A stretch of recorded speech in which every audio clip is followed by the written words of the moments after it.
இயேசு கிறிஸ்துவின் இனிய நாமத்தில் வாழ்த்துக்கள். இந்த நாளிலும் ஏசாயா தீர்க்கதரிசியின் புஸ்தகம் 33வது அதிகார 10ஆம் வசனத்திலிருந்து கடைசி வரையிலும் தியானிக்க போகிறோம்.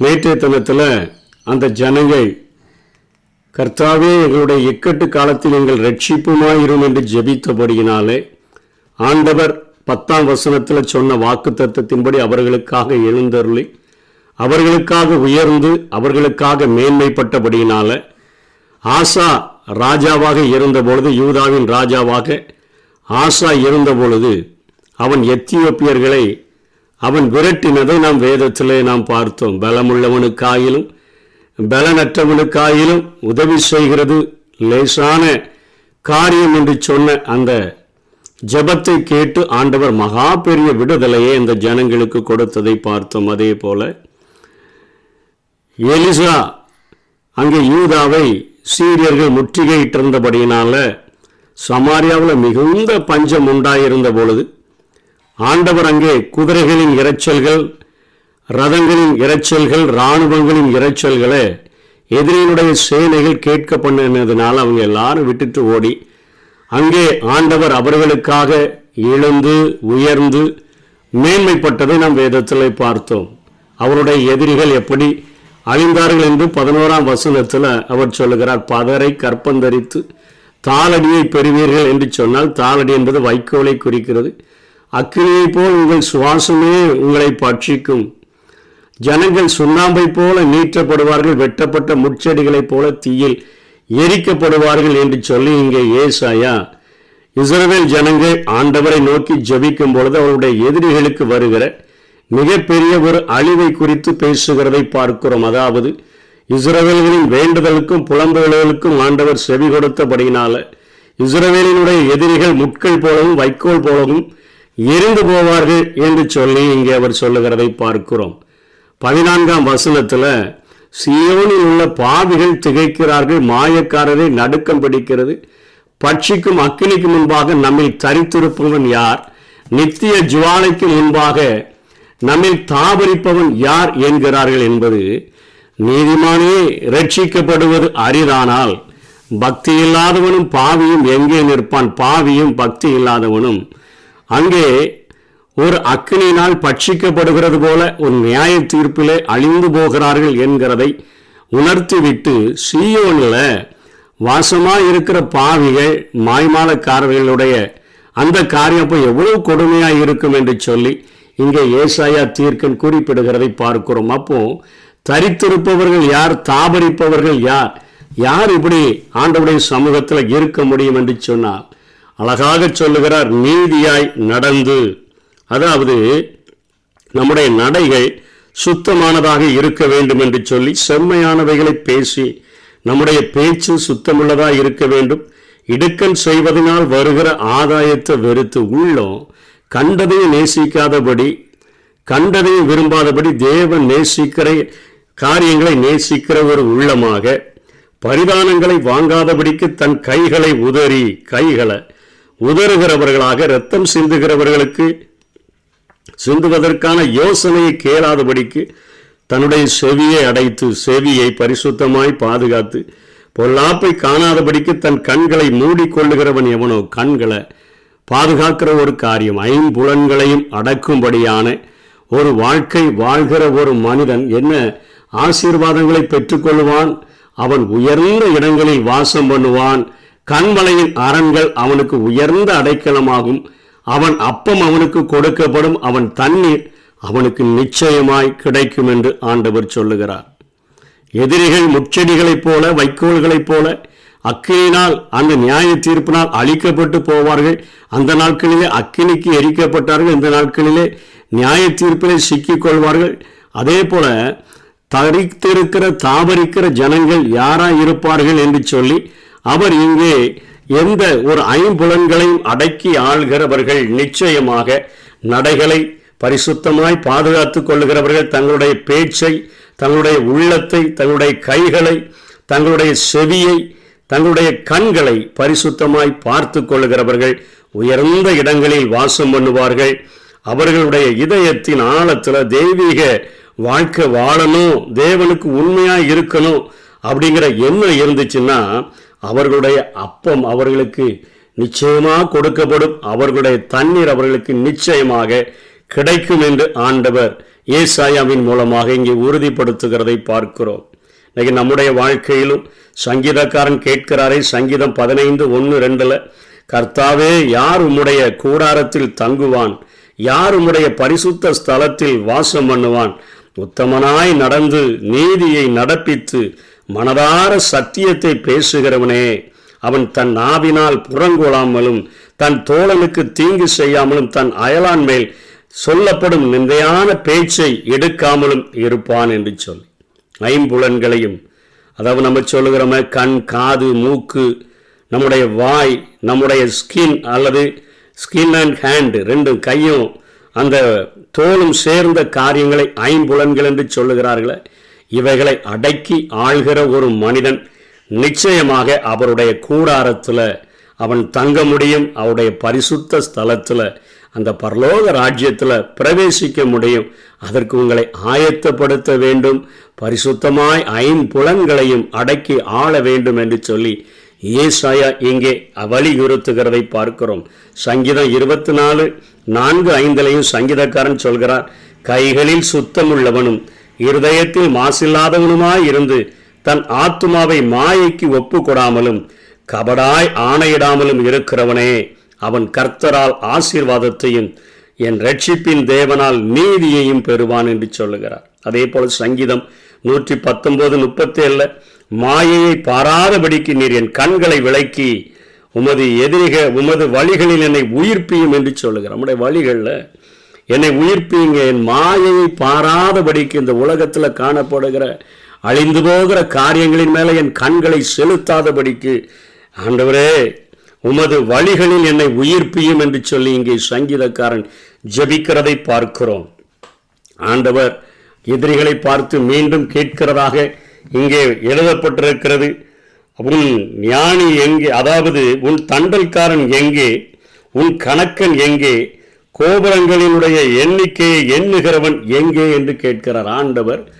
கடைசி நாட்களிலே இது அவர்களுடைய இஸ்ரவேல் ஜனங்களுக்கு அவர்களுடைய கடைசி நாட்களிலே ஆண்டவர் எழுந்து நிற்கும் பொழுது 18ஆம் வசனத்தில் ஆண்டவர் சொல்லுகிறார், கணக்கன் எங்கே. அந்த கணக்கு பார்க்கிறவன் போருக்கு செல்லுகிற அந்த இராணுவத்தினுடைய கணக்கையும் பார்ப்பான், கொள்ளையடிச்சிட்டு வந்த பொருள்களின் கணக்கையும் பார்ப்பான். அதற்குன்னு ஒரு கணக்கா பிள்ளைய அவர்கள் வைத்திருந்தார்கள். தண்டல்காரன் எங்கே? இந்த தண்டல்காரர்கள் இவர்களுடைய வேலை என்ன, கொண்டு வருகிற பொருள்களை அவர்கள் பாதுகாப்பாக வைக்கிறதும் வரி வசூலிக்கிற காரியங்களையும் அவர்கள் செய்கிறவர்களாக இருந்தார்கள். வரிகளை சரிவர கலெக்ஷன் பண்ணி அவைகளை காத்து வைக்கிறவர்களாக இருந்தார்கள். கோபுரங்களை எண்ணினவன்னா எதிரிகளினுடைய கோபுரங்களினுடைய எண்ணிக்கையை எண்ணி அவருடைய வலிமையை எடை போடுகிறவர்கள். எதிரியினுடைய சேனைகளில் இவர்கள் இருப்பார்கள். கணக்கர்கள், தண்டல்காரர்கள், கோபுரங்களை எண்ணுகிறவர்கள் இருக்கிறார்கள். அவர்களெல்லாம் எங்கப்பா அப்படின்னு சொல்லி ஆண்டவர் எழுந்திருக்கும் பொழுது ஆண்டவர் அவர்களை பார்த்து கேட்பது போலவும், நீ உனக்கு விளங்காத பாஷையை, அதாவது அந்நிய தேசத்தாரும் அறியதற்கரிய ஒருவித பாஷையை பேச்சு உடைய அந்த குரூர ஜனங்களை இனி நீ காணா என்று ஆண்டவர். குரூர ஜனங்கள்னா அடிக்கடி இடும்பு செய்கிறவன், அதாவது மிகவும் மோசமான ஒரு குணமுடையவனை அந்த கொடூர காட்டு மிராண்டி என்று சொல்லுவோமே, அப்படிப்பட்டவனை இனிமே உன்னுடைய வாழ்க்கையில நீ காண மாட்டா என்று சொல்லி இங்கே ஆண்டவர் சொல்லுகிற காரியத்தை பார்க்கிறோம்.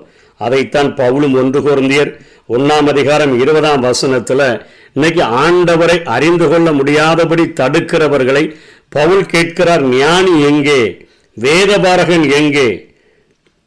அதே போல அடுத்த காரியம், இப்பிரபஞ்சத்தினுடைய தர்க்க சாஸ்திரி எங்கே? இவ்வுலகத்தின் ஞானத்தை தேவன் பைத்தியமாக்கவில்லையா? அந்த நாட்களிலே கணக்கனுடைய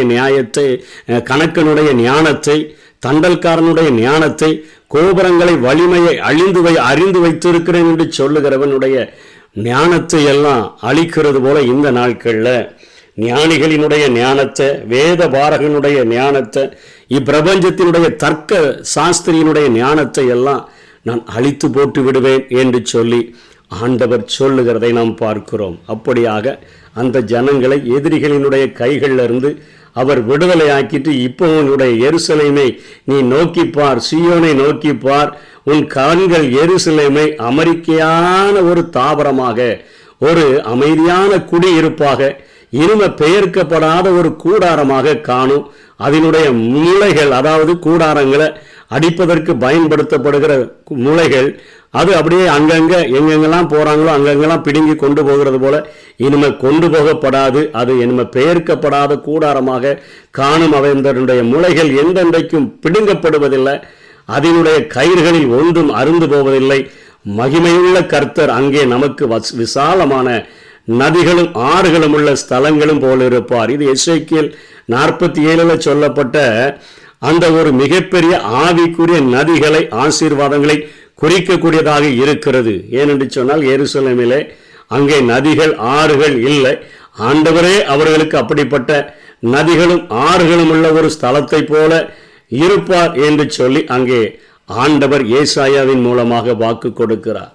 கர்த்தர் நம்முடைய நியாயாதிபதி, கர்த்தர் நம்முடைய ஞான பிரமாணிகர், கர்த்தர் நம்முடைய ராஜா, அவர் நம்மை ரட்சிப்பார் என்று சொல்லியும் அங்கே ஆண்டவர் உனக்கு எப்படி இருப்பார் என்று சொல்லி ஏசாயா சொல்லுகிறார். ஆண்டவர் நம்முடைய வாழ்க்கையிலே நம்முடைய நியாயாதிபதியாக, அதாவது ஜட்ஜாக, நம்முடைய நியாய பிரமாணிகராக, லா கிவர், அதாவது சட்டத்தை எழுதி நமக்கு இயற்றுகிற ஒரு ஆண்டவராக, நம்முடைய ராஜாவாக, கிங்காக, நம்மை ரட்சிக்கிறவராக, சேவியராக, நம்முடைய வாழ்க்கையில அன்றும் இன்றும் என்றும் கிரியை செய்கிறவராக அவர் இருக்கிறார் என்கிறதை ஏசாயா இங்கே ஆண்டவரை குறித்து ஒரு படம் பிடித்து காட்டுகிறதை பார்க்கிறோம்.